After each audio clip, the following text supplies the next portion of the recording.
So, you're gonna beat him, huh? Nope. Well, then it's gonna be a close one. Nope. But you have got a chance. Are you even gonna bother to show up? Sure. Kohlrami is the best ever at Stratagema. Just to get to play him is a privilege. So aside from your being privileged, is there anything else I can look forward to? Nope. This is gonna be exciting.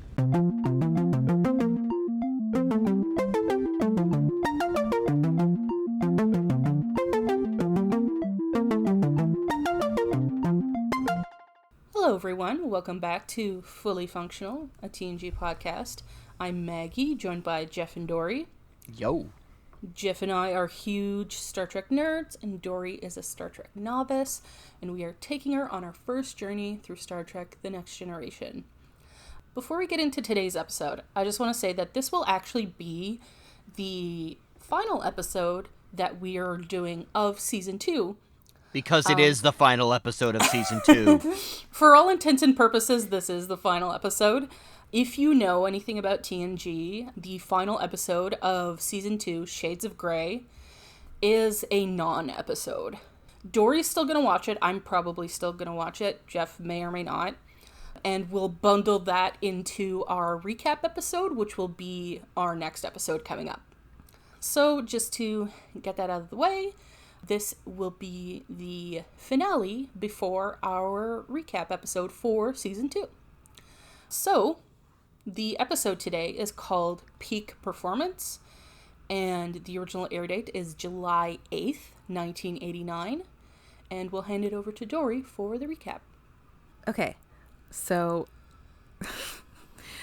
Picard, from the start, is despite his misgivings, Enterprise is diverting to a system to do a war game exercise. It's nobody's really into it, but they're we have to, fine. Mm-hmm. And it's sort of being led by a Zakdorn master strategist, Sirna Kohlrami, whose triangles on the front of his costume drove me so crazy. I cannot express. Is it because they look like they're made out of cheap felt? No, it's because they're so unbelievably uneven in every respect of anything. Mm-hmm. Oh, okay. Well, that works too. The sizing is weird, but the placing of those triangles made me so mad. And I really hate that his, little lapel edge thing didn't line up with the top of his costume. The costume was just a mess. Yeah, it was bad. The whole thing looks like it was made out of, cheap-ass, kindergarten felt. Yeah, it was not good. So part of this war game is basically Picard and Riker will be commanding ships. So Picard obviously with the Enterprise, and Riker will be taking command of this 80-year-old star cruiser called the Hathaway. And Picard says, he says that this is he's not super into this. Because of the Borg, they need to be more on their toes. And I was oh, Borg mention. Referencing stuff. Ooh. What a callback. World building. Yeah. Remembering something happened in another episode. It's a miracle. So Riker pulls together his team. Honestly, I'm Team Riker. I would definitely want to be on Riker's team. Yeah. It's definitely the more fun side to be on. Oh, 100%. I mean, right from the back, though, as much as I love Data, Picard was I call Data. And if I was anybody else, everybody else would be okay, thanks. Well, he figures Riker's probably going to take, the senior officers and the best of the best. So he has to be okay, I need to have somebody. And I think Data is third in command anyway, if I'm not mistaken. I don't know why I'm oh yeah, I don't know. Maybe probably. I think Data's the second officer. Jeff, do you know? Okay. Yes, I think he is. It doesn't end up coming up very often because it's just not brought up as a thing, because whenever Riker's off the ship, it's usually focusing on Riker. Mm-hmm. So, yeah, I'm pretty sure Data is officially second officer. Okay. So Riker's team is Worf, Geordi, and Wes Yeah. and a And some randos. and a random blonde-haired lady who gets lines all of a sudden. I'm Yeah. like, okay. And okay, but on Picard's team, I recognized another actor. Ooh. The guy who basically was in Worf's position, his name was Ensign Burke. That's right. This is an actor. I had to because I recognized him, but I didn't know what his name was. He is definitely one of those that guys. He's okay. So this is an act. I wrote it down. Why can't I find it in my notes? His name is Glenn something. Oh, there. Okay, Glenn Morshower. And this is a guy, I immediately recognized him because no matter what movie he's in, he plays somebody in the army. Like, literally, I went to his IMDb to, like, find out his name. And literally, his entire IMDb is, like, Colonel, General. Like, it's all just army. That's amazing. So, like, he plays an army guy in Transformers. He plays an army guy in Supergirl, the TV show. He played an army guy in X-Men First Class. He is always the army guy. So yeah, that was like another fun. Oh, it's that guy. He's actually in several more Star Trek episodes across multiple series, and he's in one of the movies. Oh. Yeah, Good that for makes him. sense because they gave him like a lot of lines. Yeah. Yeah. He got a lot of screen time in this episode. He Because did. I think they kept the blonde lady to like 5 and under. 'Cause I think like because there's different pay scales, right? There's like Yeah. Yeah. background extras with no lines who get paid a certain amount, and then if you have like and then it jumps up if you have 5 or less lines, and then like it jumps up after that if you have more than 5 lines. So I think they kept I wasn't able to count, like I thought of it too late, so I didn't count how many lines the blonde lady had, but I think they kept her to like under 5. But that guy, he had a lot of lines.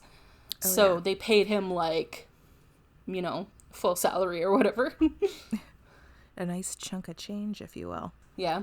Oh, so this guy, Cole Rami, who's like running this shit, he is like the best at this game called how do you pronounce this? Stratagema. Yeah. Yeah, Stratagema. that. Stratagema. And it is a game where you put these like things on your fingers and you look like Freddy Krueger. And then like a screen comes up and spins and there's lights, and like I truly don't get it. But they all like, you know, squint and like wiggle their fingers and like, it's intense. I think there's a name for this type of game. I don't know what it is, but essentially what it is like you're basically trying to take over the field with like your color, and the opponent's trying to do the same thing, and you're trying to like get the whole field to be your color. Like there's a lot of like, you know, like phone and like flash games and stuff that's like the same concept. It's very similar to a rather old game called Go, which Yes, yeah. is probably the most famous version out of any of these. And yeah, it's considered a very strategic and very difficult game to master. Okay, I've never heard of that game, but It's an Asian game.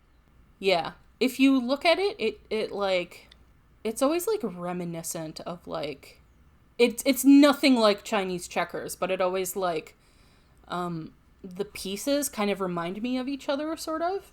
Oh, I find it reminds me of Othello in that it's all got like black and white pieces all over the board and whatnot. I'm sorry, like Othello, like Shakespeare Othello, or is this something else? The game Othello. Look, there's a game Othello. Okay. That's what I guessed, but I did not know that there was a board game called Othello. It's also known as Reversey. Oh, yeah. That's what I know it as. Okay.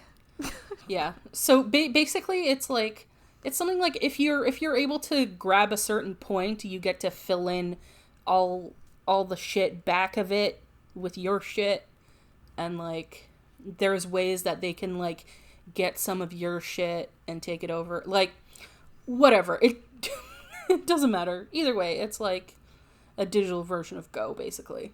Yeah. Okay, so it's like kind of a realish game. Yeah. It's like the visuals, from what I could see, is like, yeah, it's based off of like something that's actually a thing.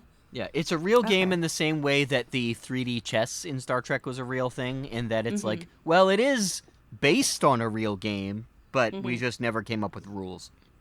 I think someone did, though. I think there are actual rules for 3D chess. There are now, yes. Yeah. But there weren't when they came up with it for Star Trek. Well, so Riker wants to play this game with Kohlrami, but he knows he's going to lose, but he's like, for shits and giggles. And so he plays, he loses, and then everybody, when I say everybody, I mean Dr. P is like, what if Data played? Yeah. What if Data just kicked Kohlrami's ass? Like, what if we did that? What if we did that? And I was like, I enjoy this petty side of Dr. P. Yeah. I love how, like, she, of all people, was the one to be like, he needs an attitude adjustment. Like, you are one to talk. I kind of hated her in this episode. Like, I found her amusing, but at the same time, I'm like, you're a bad person right now. Oh, geez. Yeah, I didn't like that. Yeah, well, we'll get her into it. reaction later. Yeah. Yeah, her reaction later was like not good, but I did enjoy her like wanting like to take down this guy a few pegs. Yeah. That was funny. Okay, so Riker gives Worf the tactical officer role because this is war, and he needs like a fighter. And Riker, this isn't funny, but it made me laugh. Riker's like first speech to the Hathaway crew was like just like one line. He calls the ship an old lady. I laughed so hard at that. Okay, so meanwhile, they're like looking for stuff on the ship to like they've got 48 hours to spruce it up before the games start. So, while the Hathaway crew is trying to organize shit, back on the Enterprise, Kohlrami is just like shit talking Riker for like reasons, and Picard will not stand for this shit talking. He calls Riker the finest officer he's ever worked with or served with, whatever. Wow, chicka wow wow. Yeah, I was like, yeah, the finest. Oh, yeah. Oh, okay. So they realize like they can't do like a warp thing because they don't have a crystal. But then Wes is like, what if I come up with a bullshit reason of like something? And so he's like, I have to go back to the Enterprise because I have like an assignment from like a class. And they're like, everybody's like, okay, fine, whatever, go do it. And then Wes is like, I knew from the start, I'm like, he's got to be coming up with some plan. This is a ruse or something. And then he sends his project to Geordi that like had like a crystal that could be used so they could do like a 2-second warp. So, oh yeah, they start the game and wait, am I missing anything? No, I think they just like talk shit and stuff. But like Kohlrami's main thing Dr. is like, P tricks Data into playing a match with Kohlrami. oh, yes. She's like, oh, yeah, you're not going to play because you know you're going to lose. And he's like, no, Data will lose. We're going to play. Something like that. And, but like Data's kind of like, whatever. He's easy. He's like, just for lulz, why not? But Kohlrami's big thing with Riker is like, oh, he's like jovial. Like, Yeah. oh, he's like, Riker's here for lulz. That's a problem for this guy. Well, he basically thinks that Riker doesn't take this His job seriously. Yeah. Yeah, but Picard shuts that down. Nobody's gonna talk about his finest officer that way. So then, okay, so we start the games, and Worf comes up with this plan to like do a fake out where the Enterprise thinks that like another ship is coming. So like all of a sudden like, oh my God, a Romulan ship has showed up, and they're like, oh shit. And that allows the Hathaway to get some shots in, and they're like, ooh, Riker is squirrely. Those are some like interesting techniques. And then all of a sudden like a Ferengi ship shows up because like some reason they're like, oh yeah, we can see that like you guys are battling and one ship is like obviously like not in great shape and you guys have like the power here and now you're protecting. And okay, here's what I do not get. Why didn't Picard just say they're doing an exercise?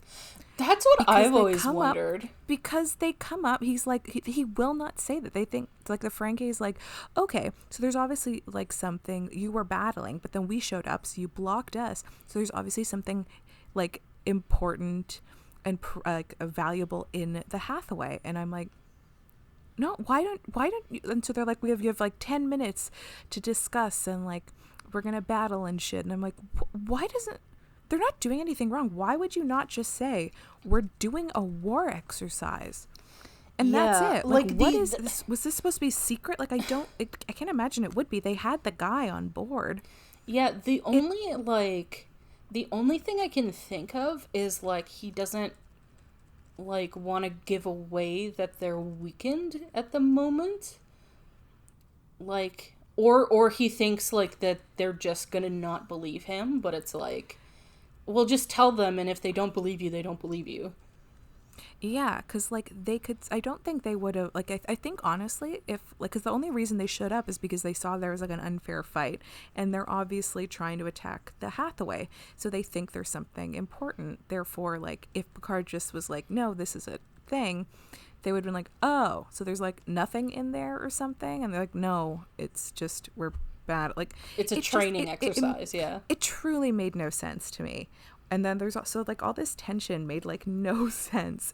And so, but then they're like, you have 10 minutes to figure out shit. And they come up with a plan. Oh yeah, but Kulrami is like, no, let's, like, sacrifice the entire Hathaway. And I'm like, bitch, you will not sacrifice Team Riker. No.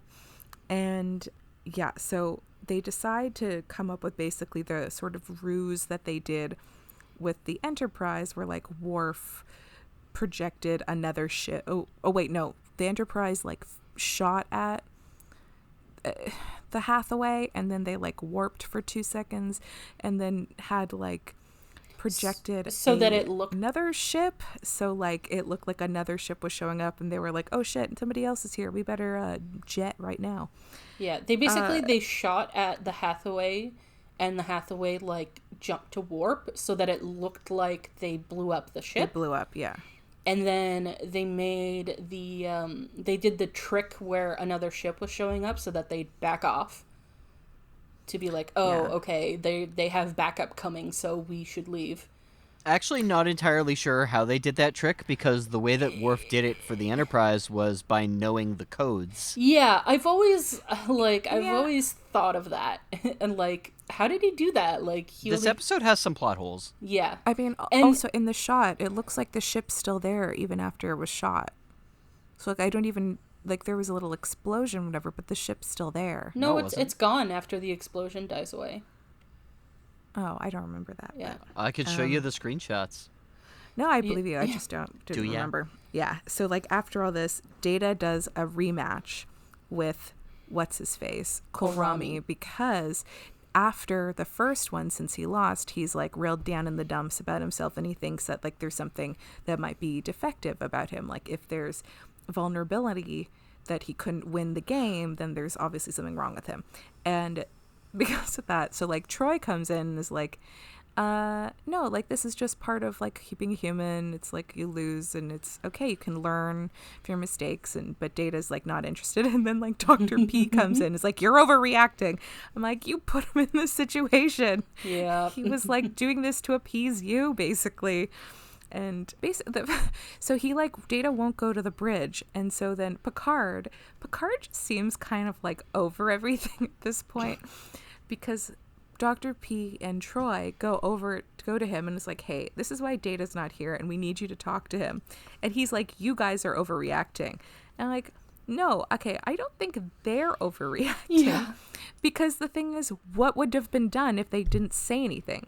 It looked like at this point Picard wasn't even gonna be like, hey Data, what's shaking? Like, nothing would have happened. What's shaking, bacon? Yeah, he doesn't even, like, question why Data removed himself from duty. Yeah, so then he like goes to talk to Data, and Data's like, okay, I'll like join back on the bridge. And so then Data does a rematch with Kohlrami where they get to like really high scores. It's like 30,000, I think it said on there or something, and some change. And then Kohlrami gets angry and quits. And so it ends basically with Data being like, Kohlrami's technique is that he's trying to win, and Data's is that he's trying to get a balance or a draw. And it's not about winning. It's just, you know, keeping the, I don't know, keeping it all going. Whatever. And so it's but everybody's like, well, that guy left, so like, Data, you do win. And then Data ends the episode with, I busted him up. Yeah. And a cheer from the crew. Yeah. By the way, I liked the guy's sweater who was in the background at the end. Like, who was directly I didn't even behind see his sweater. Directly behind Data. Oh my God, I missed so much in this episode. I watched it, but how much was I paying attention? I missed a sweater. Clearly, Yeah. you weren't paying attention enough. Well, it's a dude in the background, but he, at the end of the episode, he's directly behind Data. Oh God.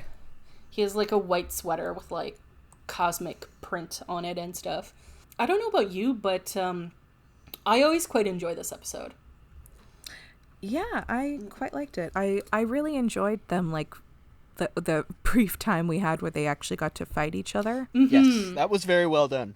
Yeah, that's what's always disappointing to me is like the Ferengi conflict. I don't know why that's there. Like, I wish that they just played out the war game.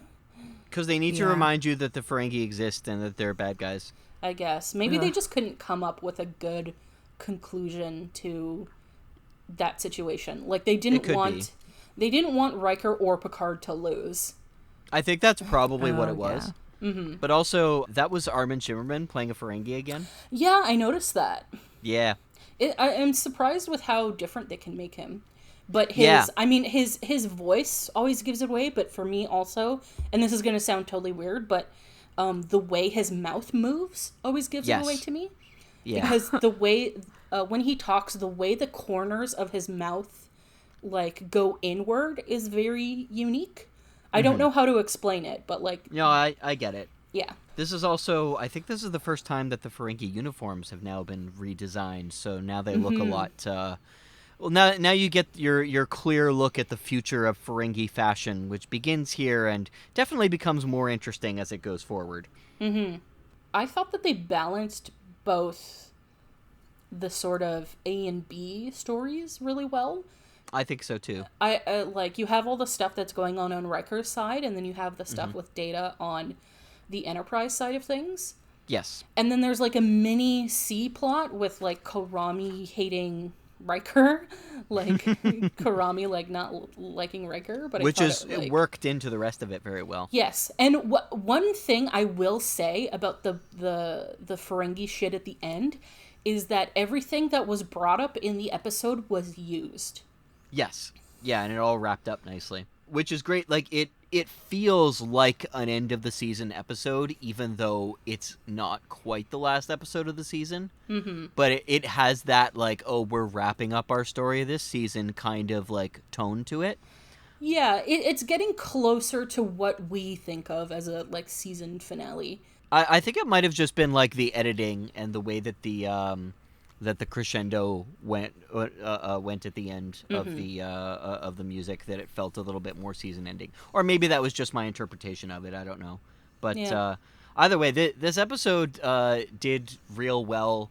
Not the least of which because it got a page 1 uncredited rewrite, and it turned out that ended up being the best thing for it because like it all came together really well. Like it's very well paced. There's no point where any of the information is useless in the episode.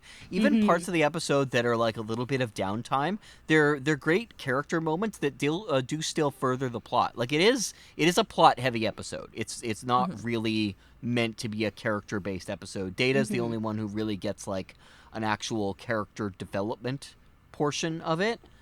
But I do like the fact that like it balances everything else out really well. It's a well-balanced episode is what it is. I'm going to keep saying the word balanced. I do think it's also nice. Like, I think everybody really got a chance to do something. Oh yeah, This it's an episode, ensemble which was episode. nice. Yeah.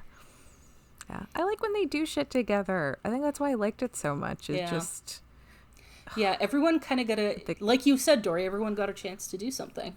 Everyone having a good day in Yeah. the United Federation of Fun. I like how Deanna's sort of taken on the role of just explaining to Data what's going on. She's not frustrated, she's not making fun of him. She just matter-of-factly explains what's happening so that Data understands. Cuz he doesn't get why they're competing. And Dr. P says some bullshit, and then Deanna's just like, well, humans find it helpful to compare each other's skills and to help them improve, to have an outsider set the standard. And Data's like, oh, okay, I get it. And That is a really good way to explain it. yeah, and she does that a couple more times, which I'm just I don't know what it is. It's it fuels into this real life thing when I really hate when people if someone has a question or doesn't understand something and people just are frustrated or just make fun of them for it or whatever, just fucking explain it to them. You don't have to be a dick. Yeah, You know? it does not hurt anyone for you to just explain it normally. And then, here's the thing. I'm we're all guilty of it. I've done that too. I one of my flaws is that sometimes I get very annoyed if there's something I think someone should know and they don't. But it's more that more happens at work. If there's someone at work and they don't know something and I feel like they should know that annoys me. That's fair. But I know that it's just tell them, Yeah. Just Yeah, tell I them. had that at work too. Yeah. I did find it quite amusing that Data didn't understand the concept of spite, though. Yeah. I mean, I get it. I get Yeah, why I he just- wouldn't I- understand, but it is Yeah, funny. I found it amusing, yeah. oh, wait, I just thought of something. Was this Dr. P's last episode? Yeah. No. Oh, Oh, it's no. next episode? Yeah, Shades of Grey. Yeah. Sorry. Oh, wait. Oh, okay. Wait, sorry, the next episode, Shades of Grey? Right, yes, then this is Dr. P's last episode, because Shades of Grey doesn't exist. Well, I mean, You can't convince me that it does. We will sit down, we will do a recap, and everyone will be like, so what'd you think of the episode with all the clips? And I'd just be like, what clips? Yeah. I mean, yeah. Shades of, like I said at the beginning, Shades of Grey is a non-episode. It it does not matter. And Shades of nothing! yeah. There isn't even any domestic abuse disguised as kink. oh That's my fair. God. It took me a second. I was like, what? Because 50 It's like, Shades of Grey. yeah. It took me a good second. I'm like, have they ever touched on that in Star Trek? What a random. And just so Oh, boy. we're clear, I'm kink positive that those books, movies, do not represent what actual kink is. And that's why I made that joke. Hey-oh. Yeah, just to get we'll get back to the episode in a sec, but I just want to, I really want to get across how useless Shades of Grey is. That episode, it's less than filler. Okay, a good episode is a nice, good, full meal. A bad episode is a really shit meal. Filler is a few handfuls of cereal. It's it's something. It's fine. I'm the wrong person to say that too. I love cereal. Yeah, but it's not it's not some substantive, It doesn't have a lot of substance to it. Shades of Grey is the fart that comes after you eat. It's almost entirely filmed on one set, and the amount of new footage in the episode is 15 minutes. Jeff, you stepped all over my joke. Oh, whoops. It's okay, Maggie. I heard it. Yeah. I mean, you can edit around that. No, I can't. I'm keeping it in. Yeah, no, I mean you can push me past it. No, I know, but the way it worked out, I'm not going to do that because it's funny this way too. Okay. Yeah, it's just the smelly leftovers of whatever you ate. You know, a lot of times we're like, oh, you know, we exaggerate and like, oh, this episode's useless, like blah blah blah. But like, no, this. If you're watching through TNG for the first time, Shades of Grey is literally the only episode that you can 110% skip. It does not matter. Because Dory basically, like, you can't spoil this episode, so, like, here's what happens. Riker gets stung by some, like, swamp bug and goes into a coma, and then his memories are clips. Sorry, I shouldn't laugh at that. That's not funny.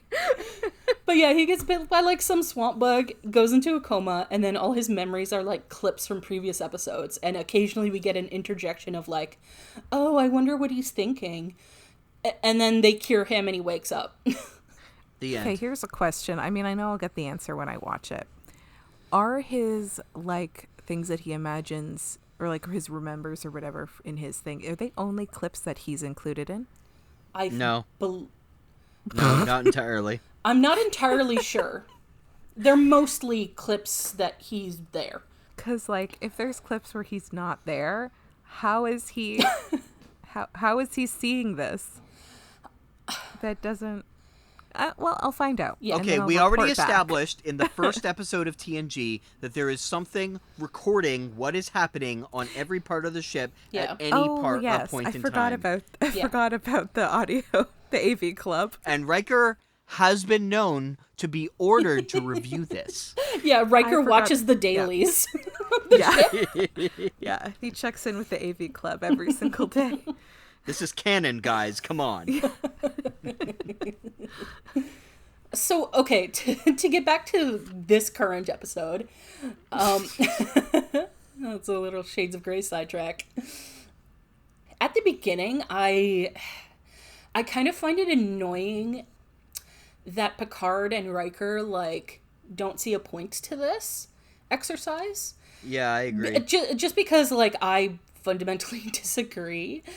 Because Riker's like, oh, we don't need to, like, we don't need to train our combat skills. Like, it's a minor issue. It's like, clearly it isn't. Because even despite the Borg threat, like, you've been in conflict situations, combat situations a lot.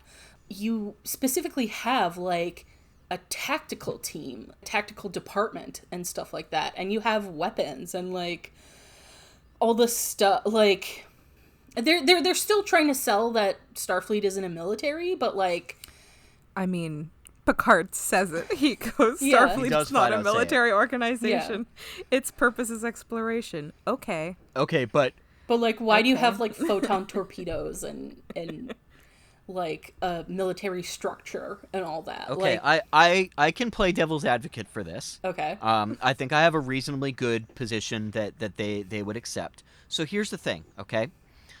Starship battles, in general, yes, they are a very small part out of captaining a starship. Mm-hmm. And the reason for that is not because Starfleet isn't a military organization. It's because getting the producers to actually, like, agree to the high budget of paying for the effects of a Starfleet battle, like, it's not going to come up nearly as often. So if they don't practice it, then they don't have to expect to have to convince the producers to do that, and there you are. Yeah. Apparently it did actually take some convincing to get the episode made the way that they wanted it to because of the budget that came with having to do a starship battle. But yeah, it's just like, for Riker to say that, like, a training exercise is wholly unnecessary is just kind of bullshit in my opinion. Yeah, I agree. I think maybe they do, like, simulations and whatnot and they figure that's enough. Mm-hmm. Yeah, I suppose. But it's definitely not something that, like, they thought through as hard as they could while writing it. It was probably just Gene Roddenberry saying, "No! Starfleet, no fight!" Yeah. Yeah, probably. They eventually just drop that. Like, I understand that Starfleet's sole purpose is not military. Like, that's not... They're not a military organization in, like... That's not their main pillar or philosophy. But, like, for the role you play in the Federation, you take on the military responsibilities. Yes, exactly. So that is, like, an important aspect of it. I just disagree with Picard and Riker's objections to No, I'm with you. this exercise. Mm-hmm.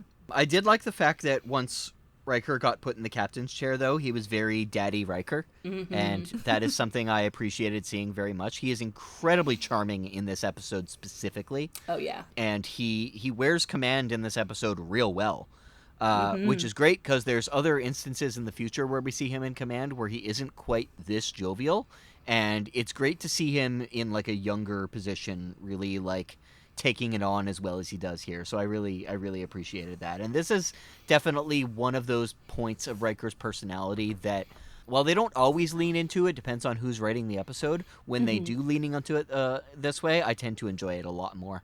Oh, yeah, for sure. Yeah. Like, I really like the part when he goes to see Geordi and Wes and then realizes that Wes went to get the crystal and he's like, you cheated. And then Wes is like, I improvised, because that's what Riker said early, that we have to improvise. And then instead of Riker like being like, that doesn't matter, he just like is like, haha. I mean, it's true. He literally did cheat. Yeah, he did. Yeah, he did. Also, to be nitpicky, he didn't get a crystal. It was antimatter. Or whatever. Yeah, because they already had the crystals. Oh, well, yeah, they were had the little crystals. Yeah, they were fragments. Or parts of the crystals. Yeah. Okay. Yeah. Sorry. Antimatter. Yeah. I just like that Riker got a real kick out of all that. Because I feel like Worf using the code to do that trick is also cheating, because you're not necessarily going to have the access codes to your enemy's ship. That's a good point. But clearly we know that Worf can do it anyway because he did it to the Ferengi. Yeah. They should have just established that from the beginning, that Worf knows how to get around that. He's a hacker? Yeah. Worf is a hacker. Yeah, Worf is a hacker. Hackerman is honorable. Also, speaking of... Why was Worf building a model ship in the dark? Yes! And then he looked so sad when he broke his stick. Yeah. Also, he broke that stick really forcefully. Like, that was not a good performance on his part. No. But it's still funny. You know what it reminded me of? There was an episode where Geordi builds a ship, like a model of a ship also. Mm-hmm. That's elementary it's like a gift to somewhere. Yeah, I'm like... Do they get together and discuss their model making stuff? I mean, maybe. Because it's a surprising amount of people in this show are playing around with models. Well, he may have just in being friends with Geordi. I'm sure Geordi talks about his hobbies. Worf may have just decided to try it out.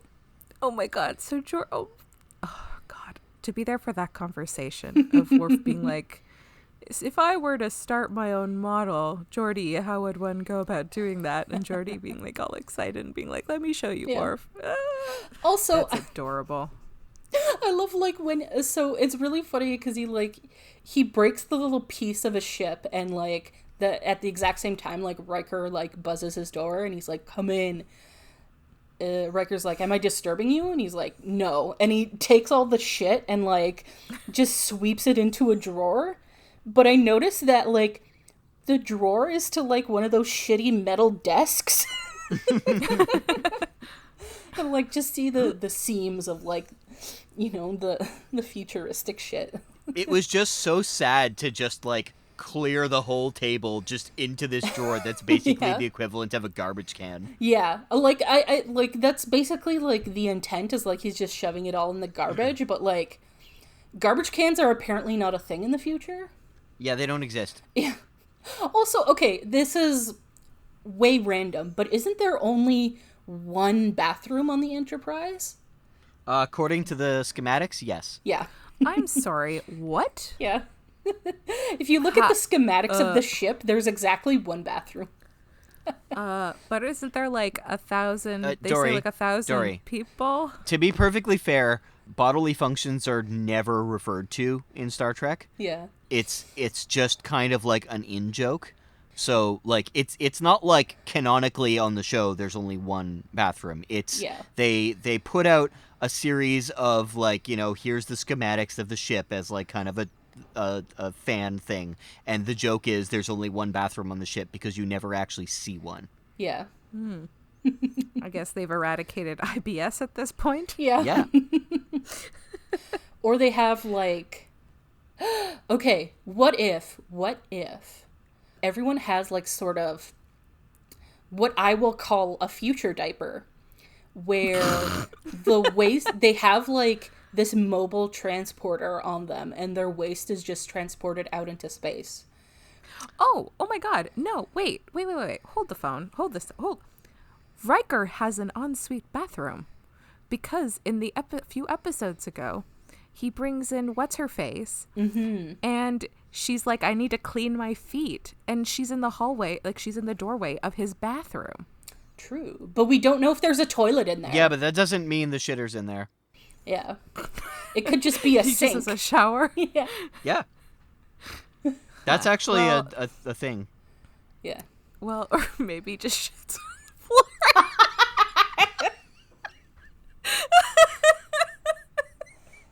Maybe it's a squatty potty. Yeah. Or they have like the squat toilets. Which are better for you, actually.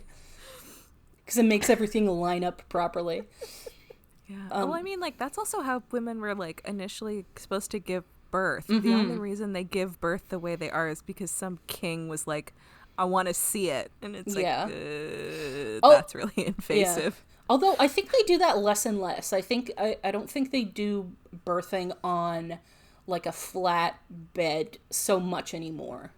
Because I know there's options of like birthing chairs where it basically puts you in like a more proper position. It makes me think of, did you guys ever see Casino Royale, like the Daniel Craig's first James Bond movie? Yeah. Yeah. Okay, so there's like a part where he's being tortured and he's sitting in a chair that has no like seat, basically. Mm-hmm. That's what that just made me think of, like a birth chair. Or maybe there's a couple extra bathrooms in the mall. Yeah. Can't expect to go to a mall without any bathrooms. Yeah, you gotta go to the mall to use the bathroom. Maybe they just shit directly into the replicator so it can be used for other things. No, but then they put food on there too. Oh God. No, but I can't. I think we've discussed this. They rearranged the molecules to make it back into food. No, but like just the bacteria just putting it, like, are you shit? But the replicator will take the bacteria too. When it does, Now I have like questions, and I'm like, do I want to say them on the podcast? Or should I just wait till we're done? Maybe, okay, you know what? I'll say it on the podcast for other people's enjoyment. Are we saying that like people are full out sitting on the replicator and shitting, or people shit and then put it in the replicator? I think, okay, the more practical answer is like they shit into a thing and then put that into the replicator. But my God. I'm gonna go with they fully like put their butt to the replicator.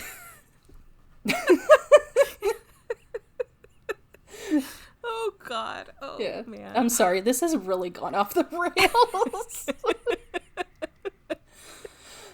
This has really slid down the pipe. Oh. Gotten It's gone down the toilet drain. it's gotten dematerialized. I mean, here's the thing. We are asking the hard-hitting questions Yes. here. Oh. Yeah. Well, I mean, that depends on how well you eat. Or the hard-shitting questions. There you go. Happy season 2 finale. Happy Star Trek, everybody. All right. I think we should move on to favorite moments and lines. And stuff. I actually have one more point that I'd like to bring up. It's a Oh, little for more sure. serious, though. Sure. So It's like not about shitting in the replicator. it is absolutely not about shitting in the replicator. It is entirely in the opposite direction of that. Okay. Way I'm beyond crying. bodily functions. I'm fully crying. Okay, I'm sorry. Go ahead. Go ahead. It's okay. Jeff. I'll let you. Or just let me know when you're calm. We're good. We're good. No, I'm okay. I'm okay. Okay. I'll listen. I'm listening. So we have an entire side plot here about Data's feelings, which is something that we've obviously had many times before. Data is a lot more human than he lets on, or even that he realizes. And I like the fact that they bother to go into the fact that, yes, this is actually Data having an ego from a different point of view.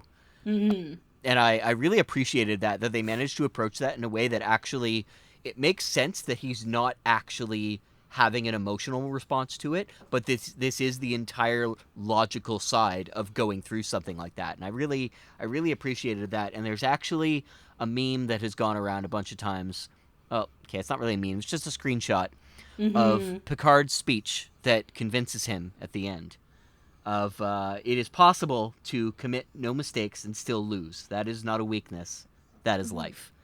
Yeah, And it's such a good line. I have Yeah, seen I that love so that many line. times, and I often forget which episode it's from. And honestly, the shot in the background makes it look like he's standing in the cargo bay or some shit. But like that's one of the reasons that I always forget where it's from. But yeah, it is a fantastic line, and I think moments like that, lines like that, are one of the things that make TNG really stand out because like we have plenty of Star Trek episodes, and a lot of them have like melodrama or like moments of drama, good moments, bad moments, whatever. But rarely can Star Trek, even when it's being good, be as throwaway philosophical as that and just be like directly on point. And I'm super happy about that because it's not an ultra important part of the story. It's a side plot, and it's resolved with something that is like something that you can really take away from it and apply to your own life. And I absolutely love that. And I think that Picard's character is super on point in this episode. Oh yeah, I think that is like good advice too. It I is. think like It is. I've always appreciated that moment because Dr. Pulaski, she goes like whether or not because Picard's just like Data's not capable of the emotions you're ascribing to him, and she's like either way the result is the same. Yes. He's not. He may not necessarily be feeling these things, but like the way they're affecting him is the same essentially. Yes. And to me, precisely. To me, it like because I was remembering some discussions we've had in other episodes, and it just brings to question like what are emotions, like what is the nature of feeling, and it's like it's not a simple answer. It's not. Yeah, It's not, because there is a logical side to it. Mm-hmm. And like there's the scientific explanations of like this is like a certain hormone, or like this is a certain thing that your brain does and activates, and like this is like anger is when this part of your brain like activates and stuff like that, which is like the mechanics of emotions, but like the true like nature of them is still like kind of mysterious and complicated. And like what is it that causes this? Yeah, and the way Data acts, it's like he does like in sort of a practical sense he has emotions.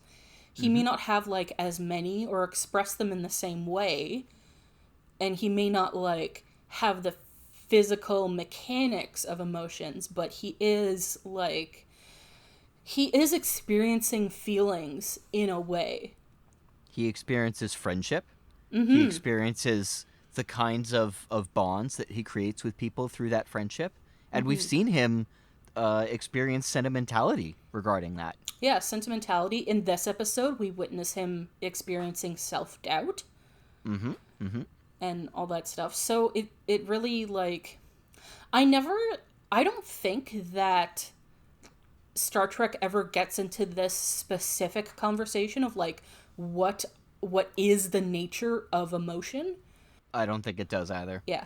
But it is a really, like, cool thing to chew on, like, when you think about data and that kind of thing. Because, like I've said before, there's just the practical excuse that it's a human actor and you can't eliminate all emotion and personality because that would be boring and no one would be interested in watching that character, you know? But yeah, I think it gives, like, a really cool layer to Data to just be like, he is in a different way than how most people do. He's experiencing emotions of a sort. And it's great because, like, here we are, the second season of TNG now, and what the original series managed to do with Spock was they would explore emotions with him similarly, but in more of a, here's the difference between somebody who says they're emotionless and is, like, repressing all of that, and, oh, it's just like human nature and whatnot. And it was more often than not played off for laughs. Yeah. And with Data, they took it a little bit more seriously a lot of the time. And it's great that they found a way to explore with a little more depth what in particular is this emotion? Is a character who is apparently emotionless actually emotionless? Like, what are these kinds of feelings? So yeah, I really appreciate that they've kind of evolved their own approach to the storytelling in that way, just by expanding on something that they've been exploring since the beginning of the series. To me, Data is still a more, like, emotionally rich character than some, like, TV characters I see on now who are, like... That's very true. Yeah. who just, like... I mean, it's also, like, it puts a lot of credit into the actors. Mm-hmm. There's way more dimension to someone playing an android. Yeah. Compared to some of the characters I've seen on some TV shows that are on nowadays or in the last decade. I mean, you guys pretty much kept this, like, was pretty expansive, but I was sort of thinking, one of the things I liked with Data's response is that it's logical. Like, he thinks this happened, therefore he feels this way. Mm-hmm. Mm-hmm. So, like, yeah, so, like, it's not an emotional, like, you know, with us, we would just have, like, an immediate emotional response, but for him, it's, like, logical. Like, he lost, therefore something is wrong with him. Yeah. So, yeah, I just, like, cool approach. I think that mirrors the way it works with people, too. Because, like, our emotions can skew our logic.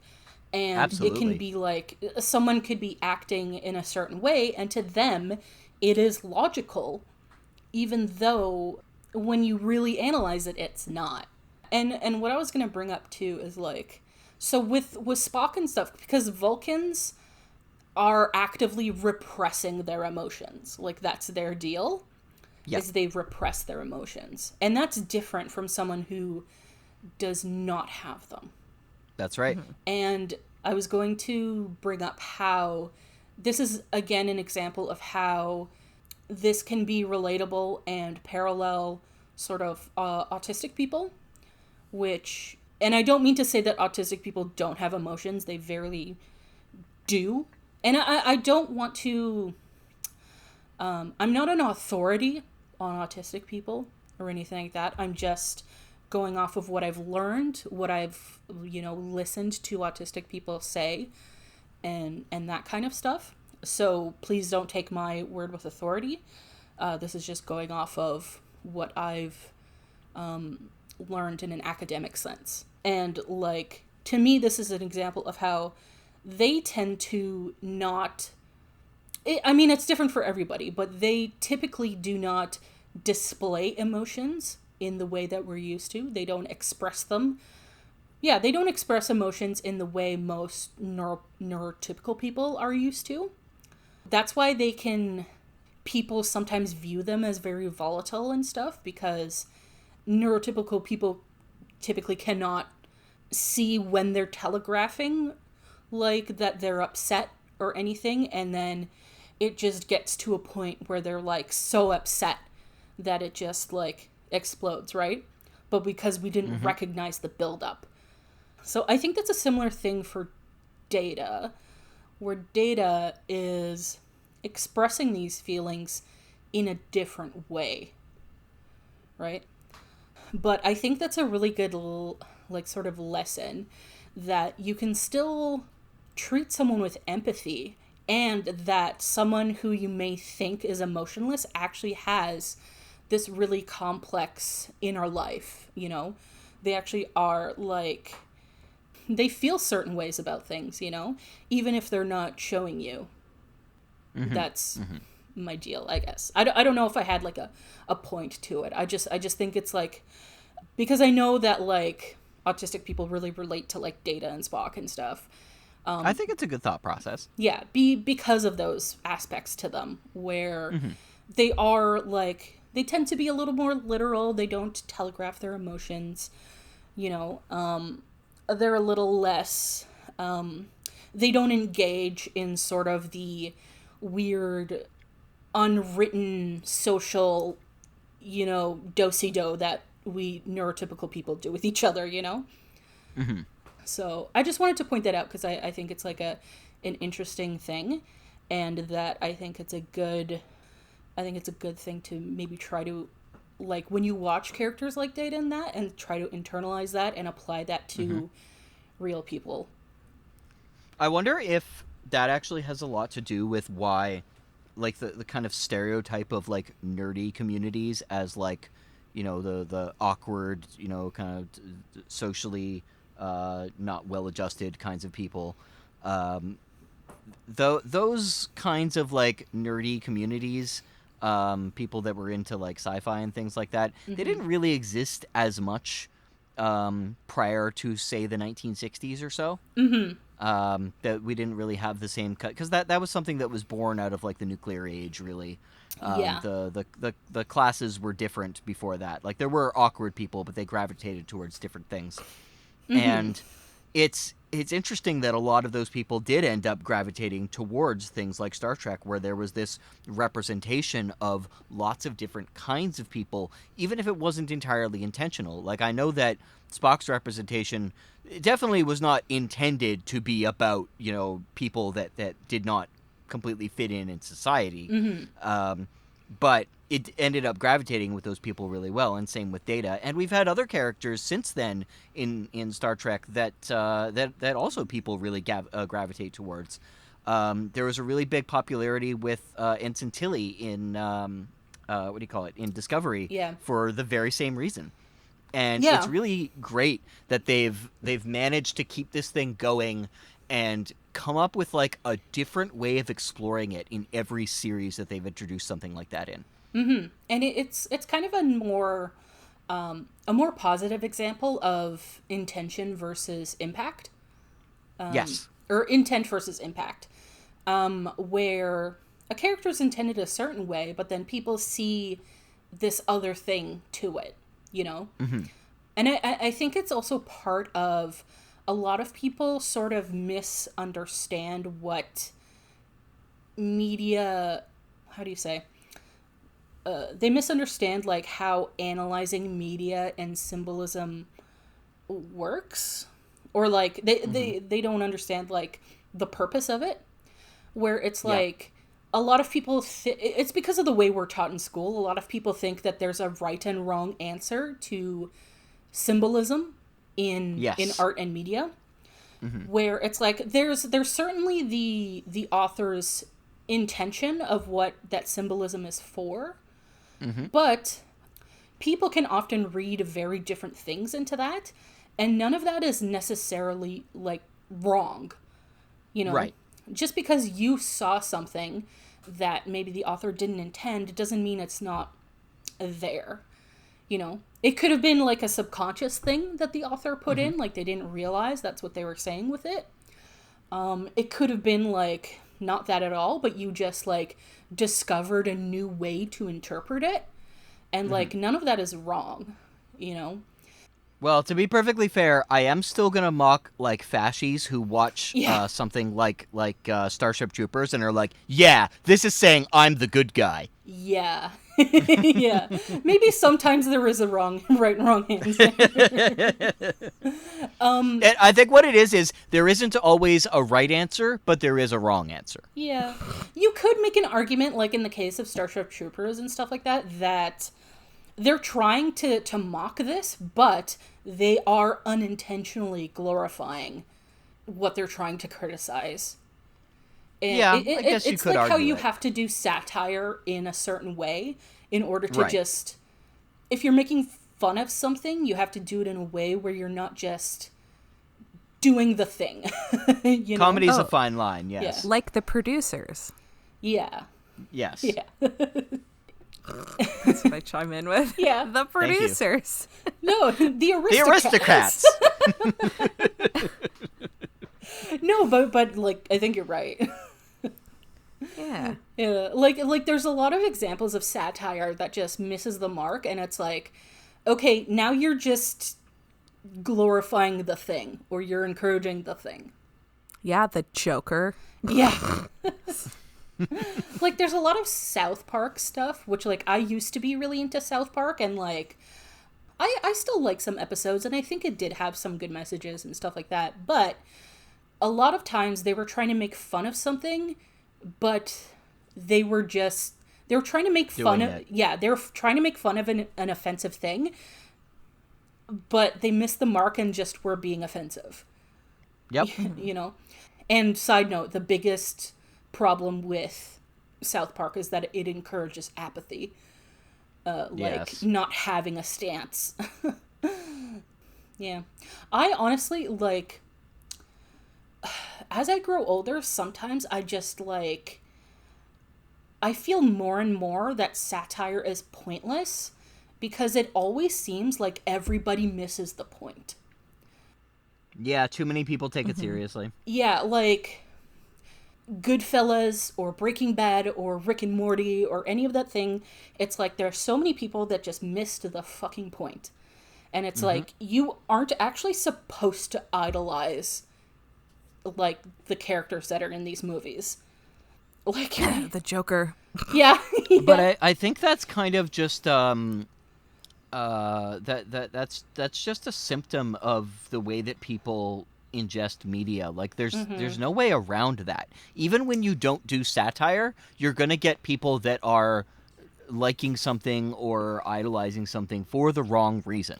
Oh, definitely. That's why I get more and more annoyed, and I'm just like, I throw up my hands and I'm like, what's even the point of satire if everyone's gonna take it seriously? Yep, that's fair. You know? It's just like, I don't know.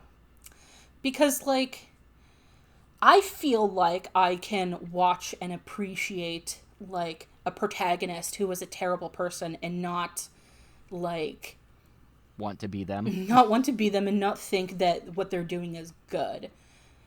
But it seems like, I mean, I could be deluding myself, but it seems like other people can't do that. Yeah. Like, I don't mean, like, 100% of other people. I mean, like, it seems like the general population, like, misses the point. That's what Yeah. it feels like. Yeah. I think also people use the, like, satire as a way to, like, mask their bigotry. Mm-hmm. They'll say something pretty fucking terrible and then be like, no, it's a satire. Like, no, I don't think you Yeah. know what satire means. Yeah.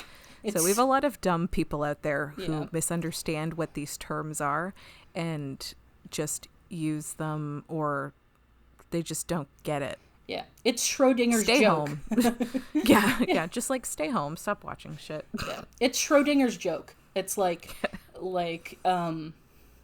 I was serious if you agree with me, and if you're offended, I was joking. Yep. There we go. All right, now we should move on to our favorite moments of the episode, because Excellent. we got off on another sidetrack. Tangent number 2. I liked...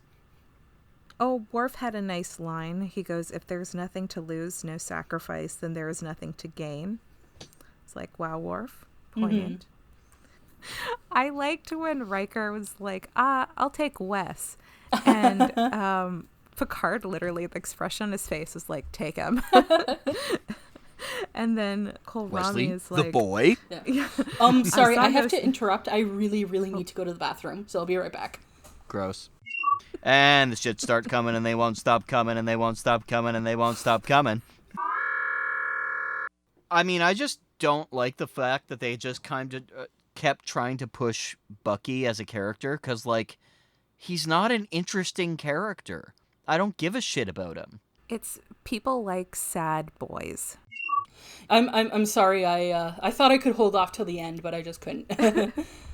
Oh, no worries. Okay, so after Riker picks Wes, Kohlrami goes, I saw no sense in Riker choosing him anyway. He's just a non-commissioned child. Meanwhile, like, this non-commissioned child, like, full out Cheated. does some shit under your nose. He cheated. He cheated. Yeah. Oh, okay. So Picard, then this is when, like, the war games are about to start. Picard goes, the hunt begins, number one. And then Riker goes, we're ready. Just remember, Enterprise, Captain Riker's never lost. I like that he called himself Captain Riker. And then near the end, when they're figuring out their, like, big plan against the Ferengi, Data goes, if the warp engines fail to function, the result could be unfortunate. Yeah. And then Worf goes, very unfortunate. We will be dead. Thanks, Worf. We got it. Yep. Honestly, this is a good episode for Worf. Yeah. It is. It's a good good time. episode, like, for everybody, pretty much. Yeah, actually, this is an yeah. ensemble episode that worked out real well. Yeah. I think my favorite moment is when Picard goes to talk to Data. And he's like, you know, Data's like, well, I might make a mistake. And he's like, yeah, you might. But I need you on the bridge. Like, You might, but suck it up. yeah. Suck it up, Buttercup. Yeah. And as we discussed, the line of, like, you know, it's possible to make no mistakes and still lose. Yeah. Yeah. While that is definitely my favorite moment, I have to give a great shout out to Data trying to inexplicably recap the situation or strategize the situation in the meeting yeah. room, but Oh, for with, some with reason Troy? Yeah. that only was with Troy, so and I'm like, useless. wait, is the captain here? Like, Yeah. what's going on? And you know, he's going through his, like, knowing that he knows that we know that he knows. Yeah. I'm like, Data, no, please stop, please, oh God. Yeah. I That love was, that line so much. Yeah, that was an interesting point too, where they come to the conclusion it's like no matter what happens, like Riker will always be the man that he is, and Data asks if that's a failing in humans. I thought that was really interesting. Like that's a very interesting thing. That is Good thing this episode got its page 1 rewrite, eh? Yeah. Also, that like that's a thing that like you could explore a lot, and Yes. it's also something that happens like in passing, too. Yes. And it's very true. Like you always make decisions based on the person that you are. Like it's pretty much impossible, like unless you're consciously thinking about it, but also who you are informs that. You know, if you're Yes. trying to make Yes, very different much so. decisions. It is possible to change who you are, and then you'll make different decisions based on that. But you'll always make Yeah, it just- decisions based on the person that you are. So, we're going to move on to predictions for the next episode, which, as we discussed earlier, will be the first episode of Season 3. Because Shades of Grey didn't happen. Season 3. Yeah. So, little housekeeping is that the costumes get a nice upgrade. Yes. Yes. It's a minor upgrade, but it is a very major upgrade for the actors themselves. Yeah. I mean, I'll take it. Yeah. I'll take it. Someone special comes back. I think you already know who. Oh my god, It's I'm so me. excited. Yeah. Jeff It's just walks definitely onto the Yar. bridge. So Dr. Crusher, my hero. yeah. So the episode is called Evolution. And your little tidbit is that Wesley unintentionally fucks over the ship. Again? Yeah. I mean, it's not going to be the first time. Oh boy. Okay, so maybe that's also the way how they get Dr. Crusher back on the ship. Okay, I've got a theory. So he is like in engineering with Geordi, and there's some kind of issue, and Wes thinks that he knows a way to fix it, and he suggests it to Geordi, but Geordi's like, maybe like let's like think about this, but maybe there's a bit of a time crunch, and Wes is like, I think it'll work, I'll just do it. It does not work, and the like something bad happens with the ship. Maybe it causes a lot of damage that like needs to be paid for or something, or and maybe he's getting like actually punished for fucking up so badly, and they're like, hey, Dr. C, you need to come see your child. Come get your child. He needs a talking to, because this boy is not behaving. Yeah, come get your mans. And yeah. And so Dr. C shows up, glorious and wonderful, and just like, oh, hey, Picard, long time. And he's like, goo eyes, gaga eye, whatever. He's just like, ooh, she's back. Mm-hmm. And yeah, and she's like, bad, Wesley. And then they're like, hey, like maybe you should stay to keep an eye on your child who like can't behave, no problem child. And she's like, okay, yeah, sense, I'll do it with the goodness of my heart. I will stay. Okay. Well, yes. Mm-hmm. That's my thing. That's my prediction. So our next episode will be the season 2 recap episode, and you'll have to wait an extra week to see if Dory's correct about her prediction, but we'll have some nice fun stuff and discussions, maybe some real fun sidetracks in the recap episode. So please, we can only hope. Yeah, so please join us next time for the next episode of Fully Functional, a TNG podcast. Goodbye.